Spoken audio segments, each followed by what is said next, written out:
54 বছরেও বাংলাদেশের গরিব দুঃখী মানুষের ভাগ্যের পরিবর্তন হবে না। বাংলাদেশ কারো কাছে মাথা নত করবে না। 28 লক্ষ কোটি টাকা বিদেশে পাচার হয়েছে। এই 28 লক্ষ কোটি টাকা দিয়ে বাংলাদেশের চারটি বাজেট পরিণত হতে পারে। দেশ স্বাধীন হলে এদেশের মানুষ ভাতে কাপড়ে সুখে শান্তিতে বসবাস করবে। বিজয় মাস এখন ডিসেম্বর মাস। এই বিজয় মাসে দাঁড়িয়ে আমি রাজনীতি করতে বলতে পারি 54 বছরেও বাংলাদেশের গরিব দুঃখী মানুষের ভাগ্যের পরিবর্তন হবে না। ভাগ্যের পরিবর্তন হয়েছে আমরা কান্নাদের আর দুর্নীতিবাদ রাজনীতিবিদদের। আমার শ্রমিক কৃষক মজলুম জনতা যারা অস্ত্র হাতিয়ে যুদ্ধ করেছিল তাদের ভাগ্যের কোনো পরিবর্তন হয় না, বরং তারা আরো কঠিনত জীবনযাপন করতে এখনো বাধ্য হচ্ছে। 28 লক্ষ কোটি টাকা বিদেশে পাচার হয়েছে। এই 28 লক্ষ কোটি টাকা দিয়ে বাংলাদেশের চারটি বাজেট পরিণত হতে পারে। যে দলেরই হোক আর মতেরই হোক ওই টাকা বাংলাদেশে ফেরত এলে বাংলাদেশের গরিব দুঃখী মানুষের সামাজিক নিরাপত্তা জোরদার করতে হবে। আমি বলতে চাই বাংলাদেশ কারো কাছে মাথা নত করবে না। আমরা করি নাই, ভবিষ্যতেও কারো কাছে মাথা নত করবো না।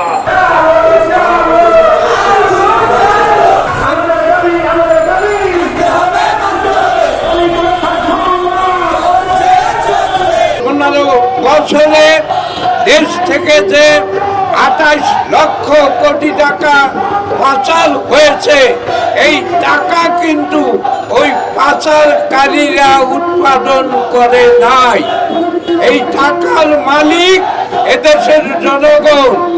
এই টাকা বানিয়েছে এদেশের কৃষক, এই টাকা বানিয়েছে এদেশের শ্রমিক।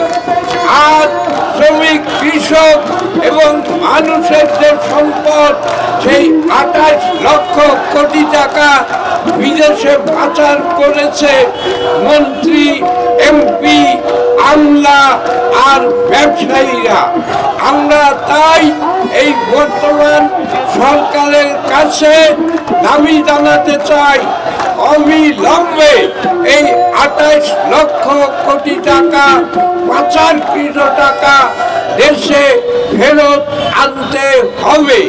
যে 26টি পাটকল বন্ধ রয়েছে, যে 64টি সুতাবস্ত্র কল বন্ধ রয়েছে, যে 9টি চিনি কল বন্ধ রয়েছে, সেই বন্ধ ঘোষিত পাট, সুতাবস্ত্র এবং চিনি কল আবার চালু করতে হবে।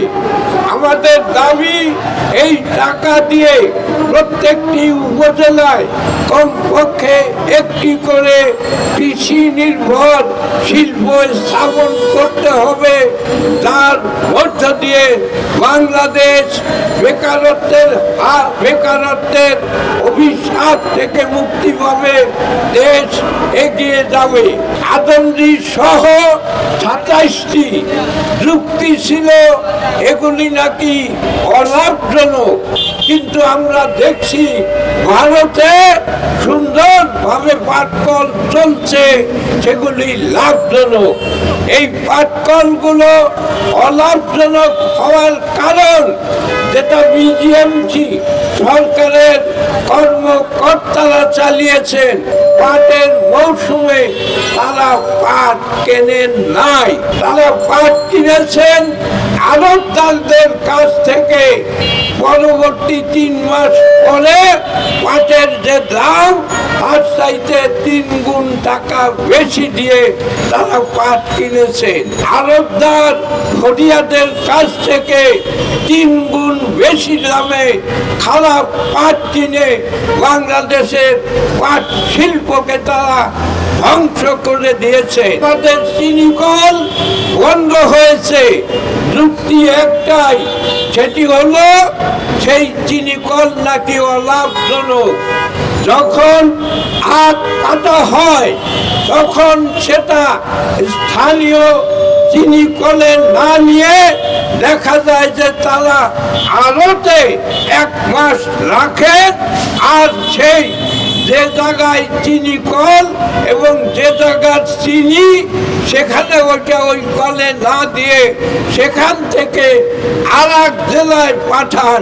এতে করে আখের যে রস, সেই আখের রস কাটার পরে যখন 2 মাস 3 মাস এই আমলাদের কারণে যখন শুকিয়ে যায়, তখন স্বাভাবিকভাবেই চিনি উৎপাদন অর্ধেক বা 3 ভাগের 1 ভাগে নেমে আসে। এগুলি ছিল আমাদের পাট, সুতা বস্ত্র আর চিনি কল বন্ধের কারণ।